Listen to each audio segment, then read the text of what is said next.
অবশ্যই সঙ্গে আছে, সঙ্গে না থাকলে সে বলে কি করে। 22টার ভেতর 20টা সিট 100% পাবো আমরা।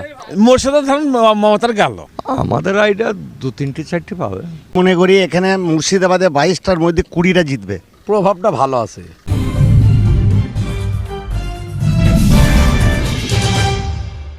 এই মুহূর্তে আমি দাঁড়িয়ে রয়েছি নদিয়ার পলাশীর প্রান্তরে, সেই ঐতিহাসিক পলাশীর প্রান্তর। ঠিক এখান থেকেই হুমায়ুন কবির আজকের বাবরি যাত্রা সূচনা করেছেন। কিন্তু হুমায়ুন কবির তিনি বারবার বলছেন যে এ রাজ্যে তিনি 26-এর বিধানসভা নির্বাচনের নির্ণায়ক শক্তি হবেন এবং মালদা, মুর্শিদাবাদ, নদিয়ায় একটিও আসন কিন্তু তিনি তৃণমূল বিজেপিকে ছাড়বেন না, তিনি জিতবেন। কিন্তু মালদা, মুর্শিদাবাদ এখানকার যে সাধারণ মানুষ তারা কি মনে করছেন যে হুমায়ুন কবির যে দাবিটা করছে বারবার যে এখানকার আসনগুলো সব জেইউপি দখল করবে বা হুমায়ুন কবিরের দল জিতবে, সাধারণ মানুষ কি সেটা মনে করছেন? এই নদিয়া, মুর্শিদাবাদের মানুষের হাওয়া কোন দিকে বইছে সেই খবর বা সেই হাওয়ার সন্ধানে আমরা সাধারণ মানুষের সাথে কথা বলবো, জানার চেষ্টা করব হুমায়ুন কবিরের দাবি আর বাস্তব কতটা ফারাক। মালদায় যত আসন আছে সব উনি পাবেন, কি মনে হয়? মানে মুর্শিদাবাদের মানুষ হুমায়ুন কবিরের সঙ্গে আছে? অবশ্যই সঙ্গে আছে, সঙ্গে না থাকলে সে বলে কি করে। অবশ্যই মুর্শিদাবাদের যে কটা আসন সব কটা কি জিততে পারবেন? হ্যাঁ হ্যাঁ, সে জিতবে। আপনার কি মনে হয়? হ্যাঁ ঠিক আছে, জিতবে, মানে মুর্শিদাবাদের যে কটা আসন সব কটাই জিতবে? সব করে জিতবে। উনি বলছেন মুসলিমদের প্রকৃত উন্নয়ন মমতা করেনি। না, করেনি মমতা কিছু, মমতা মুসলিমদের কিছুই করেনি। সেজন্য আমরা বেছে নিচ্ছি জেইউপি জনতা উন্নয়ন পার্টি, হুমায়ুন কবির। এই কারণে আমরা নেমে পড়েছি মুর্শিদাবাদ, ইনশাল্লাহ 22টার ভেতর 20টা সিট 100% পাবো আমরা, আর সেটা মমতা দেখিয়ে দেবো আমরা। এই 2026 ফেব্রুয়ারি পরে 28 ফেব্রুয়ারির জন্য ইলেকশন ঘোষণা হবে, নির্বাচন কমিশনার, তারপরে খেলা হবে। ও যে খেলা বলে না, খেলা হবে আর আমরা খেলা শুরু করব, এটা ওর মাথায় যেন থাকে। মালদায় পাবেন এবং এমন আসন পাবেন। শোনেন, আমরা টিএমসি করতাম, মোর্শেদা ধরুন মমতার গেল, কেউ রুখতে হবে না, ও গেল। ও মানে যা চালাকি করেছে এইটা হচ্ছে সবথেকে খারাপ জিনিস। শুধু কি বাবরি মসজিদ করার জন্য কি? না না, এই বাবরি মসজিদ নাই, ও ধরুন আমাদের মানে মুসলিম থাকা নিয়ে মানে খুব খেলা, মানে খুব সব কিছু খারাপ করেছে, এইটা হচ্ছে ব্যাপার। মানে আমরা ওকে যা বিশ্বাস করতাম সে বিশ্বাসের প্রতিদান কিন্তু দেয়নি, ও সব শেষ করে দিয়েছে, এই কারণে ধরুন ও গেল। বাবরি মসজিদের শিলান্যাস, তারপরে ভিতের কাজ হয়ে গেছে। হুমায়ুন কবির দাবি করছেন যে সে জেইউপি যে দলটা তিনি প্রতিষ্ঠা করেছেন সেই দল মালদা, মুর্শিদাবাদে সবকটা আসন পাবে এবং পাশাপাশি বঙ্গ রাজনীতিতে কার্যত তিনি নির্ণায়ক শক্তি হয়ে উঠবেন। কী মনে হচ্ছে, মালদা, মুর্শিদাবাদের লোক কি হুমায়ুন কবিরের সঙ্গে থাকবে? কটা আসন পাবে মুর্শিদাবাদে? আমাদের আইডিয়া 2-3-4টি পাবে।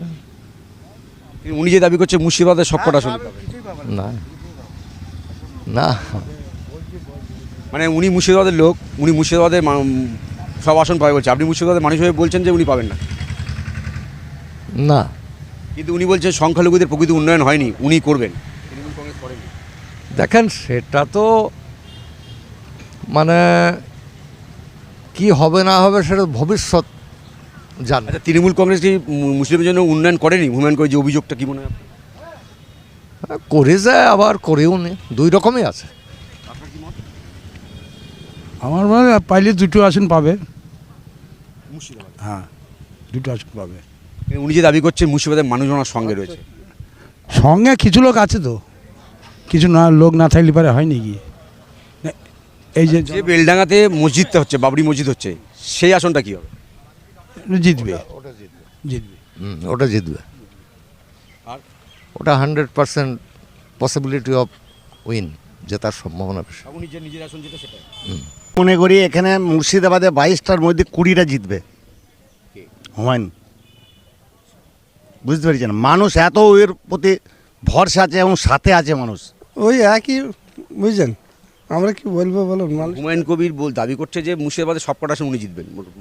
সবগুলি জিততে পারে, বুঝছেন, আশা করছে মোটামুটি 20টাই।